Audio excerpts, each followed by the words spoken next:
My name is Steve Terelmes. I'd like to briefly share with you why I love Maplewood and why I live here. My wife Nina and I moved to Maplewood about 16 years ago. We looked at our house on Hazel Avenue. We then took a trip downtown and walked around downtown, and then we promptly came back and put an offer on our house. Even back then, we knew that Maplewood had a tremendous amount of potential. We loved it, and as soon as we walked in here, we knew we were home. And Maplewood has not disappointed us.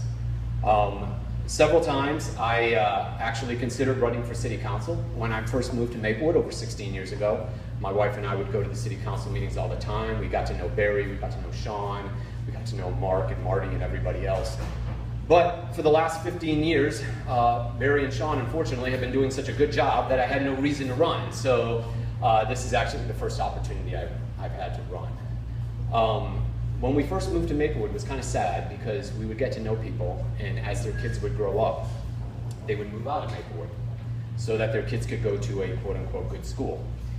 And I think it's kind of funny and actually, frankly, quite awesome that now I'm getting to know parents that are moving into Maplewood because they want their kids to go to a great school. My kids are 8 and 10 years old. They go to the MRH elementary school.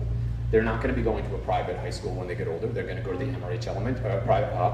MRH high school because we believe in this community.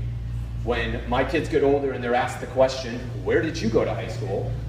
They're going to say proudly MRH. We live in Maplewood as a family, but we really like to think that we don't just live in Maplewood, we are Maplewood. My kids just don't go to MRH, they are MRH. They embody the MRH way. And for example, we do everything we can in our community to try to make things better. For example, a couple years ago, Tim Hortons moved into the end of our street. They wanted to build an egress onto Hazel Avenue, which is, if you don't know, is where we live, and it's a residential street. And that was the only way they were going to come here. So I left my house and walked up and down the street and talked to all my neighbors. I brought them all together. We talked about it. We came up with ideas. I drafted a letter, had most of the people on the street sign the letter. We gave it to Marty, and we worked with the city to actually come up with a solution that worked well for Tim Hortons, worked well for the city, and worked well for the residents as well. In short, if I'm elected to city council, I just plan on continuing to do the same thing I did for the last 16 years, do my best to make Maplewood great. Thank you.